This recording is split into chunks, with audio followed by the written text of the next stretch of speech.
믿음의 선지자들과 사도들의 단순한 식사에서 배울 교훈.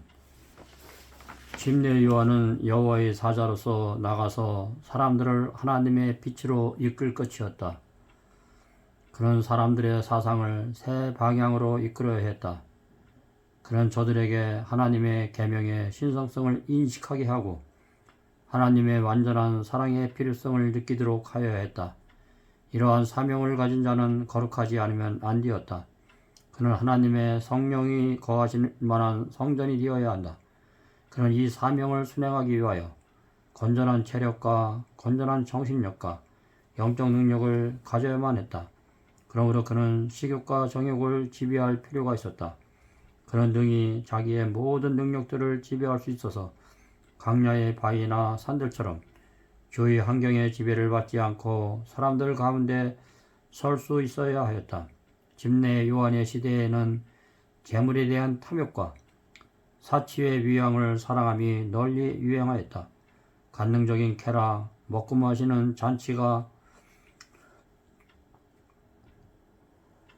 온 지역과 태폐를 일으키고 영적 통찰력을 올바르게 인식할 수 없는 상태까지 갔다. 또한 감각을 감소하게 하였다. 요한은 개혁자로 나서야 할 것이었다. 그는 그의 절대적인 생애와 검소한 의복으로 그 시대의 부절자를 책망해야 할 것이었다. 이러므로 요한이 부모에게 지시들 곧 하늘 보좌에서 보냄을 받은 천사로 말미암아 주신 절제의 교훈이 이런 것이었다.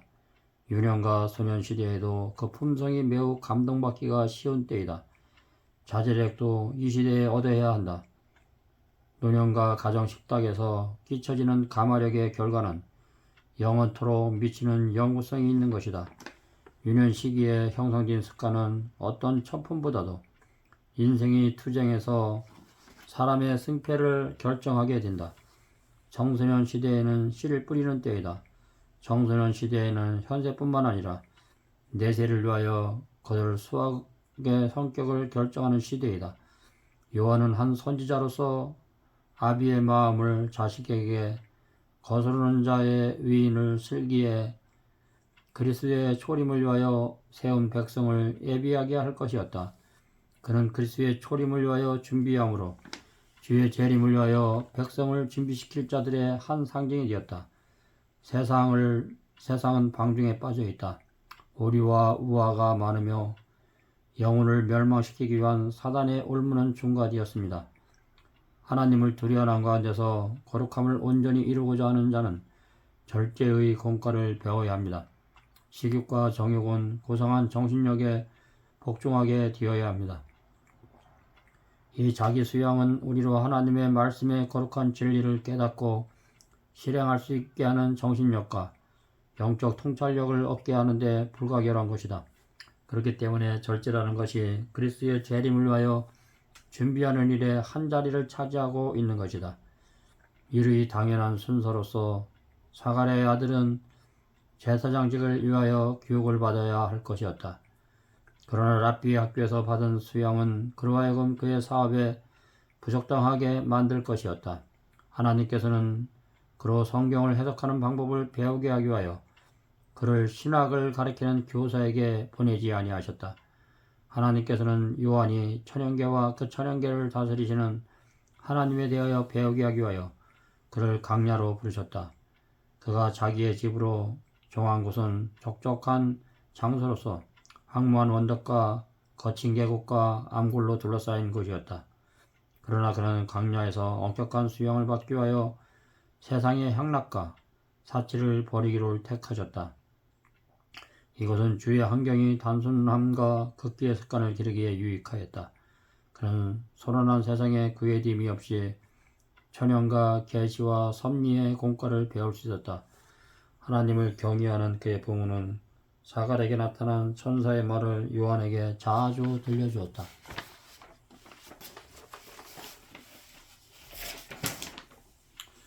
요한은 유년 시대로부터 자기의 사명을 깨닫고 그의 거룩한 책임을 받아들였다.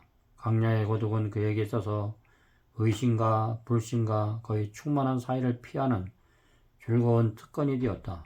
그는 시험에 대항하여 자신의 힘을 의지하지 아니하였으며 죄와 접촉하기를 항상 꺼리었으니 이는 그가 죄의 흉악성에 대한 감각을 잃어버릴까 염려함이었다.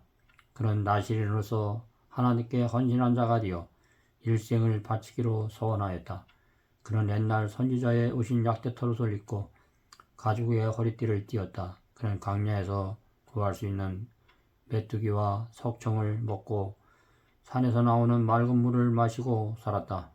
시대소망 1권 115, 117페이지. 그리스도의 시험.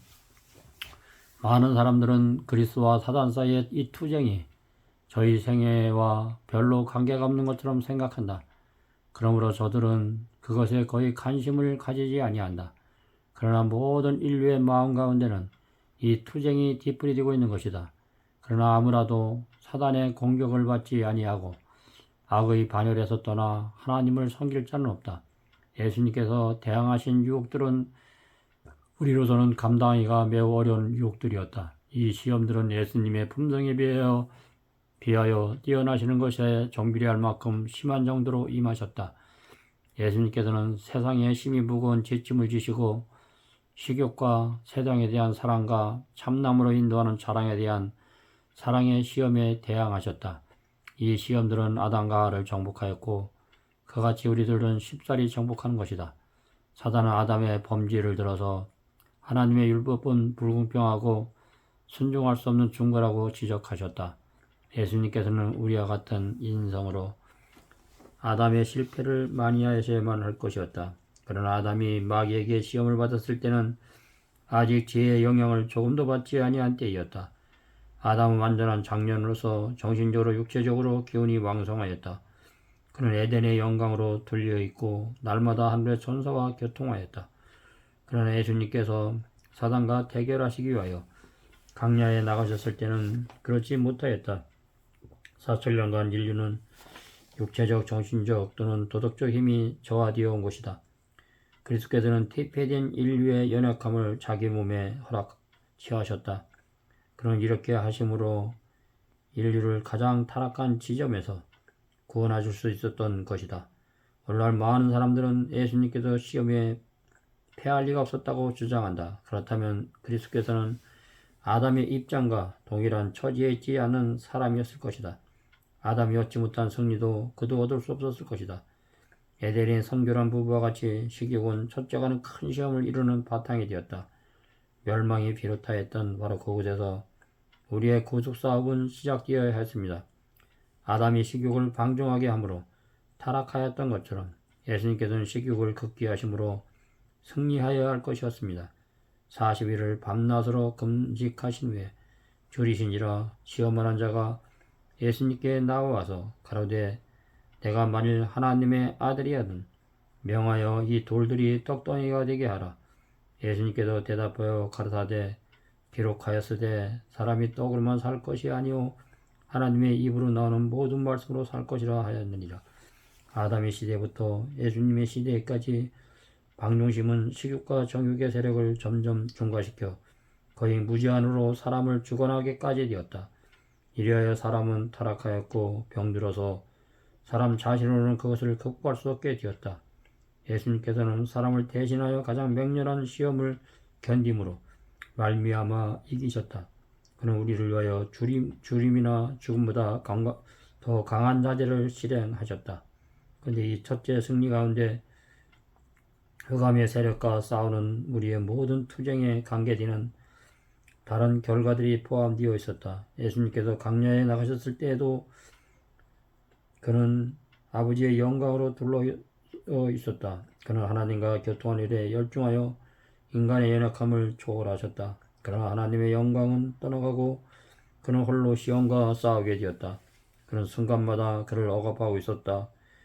그의 인간적인 본성은 자기의 투쟁하는 투쟁을 겁내었다. 40일간 그는 금식하시고 기도하시었다. 주림으로 약해지고 파리하여지고 정신적 고민으로 괴로워하고 수척해져서 그 얼굴이 타인보다 상하였고 그 모양이 인생보다 상하셨다. 이사야 52장 14절. 주님께서는 당하신 첫 번째 큰 시험에서 배울 모든 교훈 중에서 식욕과 정욕을 지배하는 데 대한 태도보다 더 중요한 것은 없다.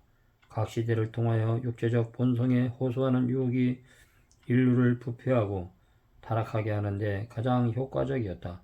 사단은 부절제를 통하여 하나님께서 사람에게 매우 가치가 있는 선물을 주신 정신력과 도덕력을 파괴하기 위하여 활동한다. 이렇게 함으로써 사람이 영원한 가치 있는 사물을 인식하지 못하게 된다. 간능적인 방종을 통하여 사단은 사람에게서 모든 하나님을 닮은 흔적들을 말소하려고 한다. 예수님의 초림에 있어서 제어하지 아니한 방종과 그 결과로 생기는 질병과 태폐는 다시 그리스도의 재림 전에 짙은 지약과 함께 존재할 것이다. 예수님께서 말씀하시기를 세상의 형편은 홍수전의 시대나 소돔의 고무라와 때가 같이 다지겠다고 말씀하셨다. 마음에 생각하는 바 모든 상상이 항상 악할 것이다.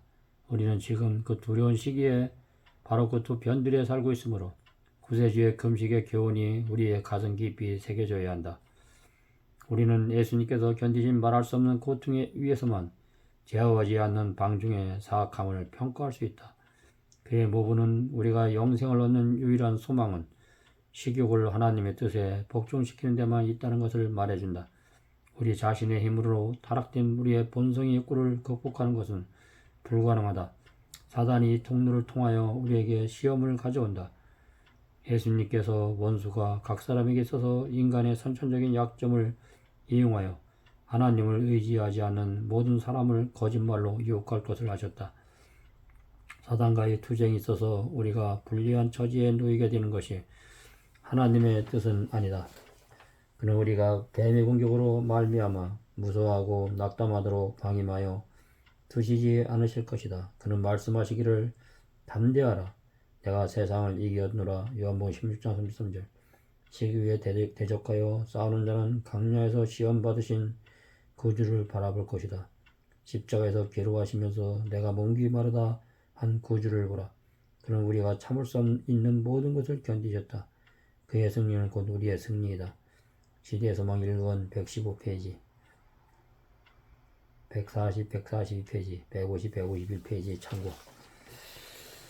오병의 이적의 단순한 식사. 안들에게 말하기를 여기엔 한 아이가 있어 보리떡 5개 물고기 2마리를 가졌나이다. 그러나 그것이 많은 사람에게 얼마나 되겠삼나이까 했다. 예수께서 그 식물을 당신께 가져오라고 번부하셨다. 그런 다음에 질서를 유지하고 또 당신이 하고자 하시는 일을 도모 모든 사람들이 목도하게 하기 위하여 사람들을 50명씩 혹은 100명씩 앉히라고 제자들에게 명령하셨다. 이 일이 끝난 후에 예수님께서 그 식물을 가지시고 하늘 우러러 축사하시고 떼어 제자들에게 주어 무리 앞에 놓게 하시니 다 배불리 먹고 남은 떡 조각과 물고기를 12바구니에 차게 뒀다. 화평과 행복을 가르치신 예수님께서는 진정한 피리를 공급하시는 거시기에는 결코 이적을 행하지 않으셨다. 모든 이적은 생명나무로 사람들을 인도하는 데 있어서 그 생명나무의 잎들이 만국을 수성시키는 것이라는 뜻의 성질을 띠고 있었다. 그러나 단지 식욕의 만족만을 채우기 위하여 차린 식물은 그들에게 유익한 교훈을 주지 못할 것이다. 예수님께서 사람들을 위한 원래의 양식이 악용되었다는 것을 이 교훈에서 그들에게 가르치셨다. 그리고 사람들을 그들의 삐뚤어진 미각을 만족시키기 위하여 차려진 진주성찬을 아무리 즐겨 먹을지라도 예수님께서 먼 옛날 사람이 살던 때부터 준비하신 심과 단순한 식물은 이 사람들이 즐겨 먹을 것인 만큼 즐겨 먹은 것은 없다. 만일 오늘날 사람들이 단순한 습관을 가지고 시조하던 하하처럼 자연법칙에 일치하도록 살았다면 인간 가족을 위하여 풍성한 양식이 생겼을 것입니다. 상상적인 결핍은 더욱더 적어질 것이요 하나님의 법도대로 일할 기회는 더욱 많아질 것이요 그러나 이기심과 부자에 난 미각의 방종으로 말미암아 한편으로는 가행이 되는 반면에 다른 한편은 결핍으로 인하여 지혜와 불행이 세상에 들어왔습니다. 예수님께서는 쾌락에 대한 욕망을 만족시킴으로써 백성들에게 당신께 이끌고자 아니하셨습니다. 길고 감동적인 그날에 있어 피곤하신 배고픔 많은 군중에게 베푼 단순한 식사는 예수님의 능력에 대한 보증일 뿐만 아니라 생활에 일반적인 필요를 가진 자들을 친절히 돌봐주심에 대한 보증이었습니다. 예수님께서는 당신을 따르는 자들에게 세상의 사치를 약속하지 아니하셨습니다. 그들의 식사는 순수하고 심지어 빈약할지 모릅니다. 그러나 예수님의 말씀은 저희 필요가 공급될 것을 보증하고 있으며 예수님께서는 세상의 재물보다 훨씬 좋은 것, 예수님의 임재하심으로 말미암아 얻어질 영속적인 평안함을 허락하셨습니다. 시대의 소망 2권 108, 109페이지. 마르다에게 권고하는 예수님의 단순한 식사. 예수님께서는 당신의 놀라운 교훈을 주실 때 존경하는 마음으로 열심히 돕는 마리아는 그리스도의 발 앞에 앉아 있었다. 그때 음식을 준비하는 일로 당한 마르다가 예수님께 나와 주여 내 동생이 나 혼자 준비하는 일로 일하게 두는 것을 생각지 아니하시나이까. 저를 명하사 나를 도와주라 하소서 하고 말하였다. 이것은 예수님께서 베다니에 처음 방문하셨을 때의 일이다. 그지와 그의 제자들이 여리고로부터 더불어 수고스러운 여행을 한 직후였다. 마르다는 그들을 대접하기 위한 준비를 염려하는 나머지 손님에게 베풀어야 할 예수님을 잊어버렸다. 예수님께서 마르다야 마르다야 내가 많은 일로 염려하고 근심하나 그러나 몇 가지만 하든지 혹 한 가지만 더 족하니라. 마르다에게 대답하셨다. 마르다에게 필요하지는 한 가지는 침착하고 현대적인 정신과 장래와 영생에 대한 지식을 깊이 갈망하는 마음과 영적으로 향상함에 필요한 은혜였다. 마르다는 잠시 후에 지나가 버릴 일을 위하여 덜 염려하는 동시에 영원히 존속하는 일을 위하여 더욱 염려할 필요가 있었다. 예수님께서는 그의 자녀들에게 저들을 현명하게 하여 구원에 이르게 할 지식을 얻을 수 있는 모든 길을 붙잡도록 가르치고자 하셨다. 그리스도의 사업에는 주의성 깊고 정열적인 일꾼이 필요하다.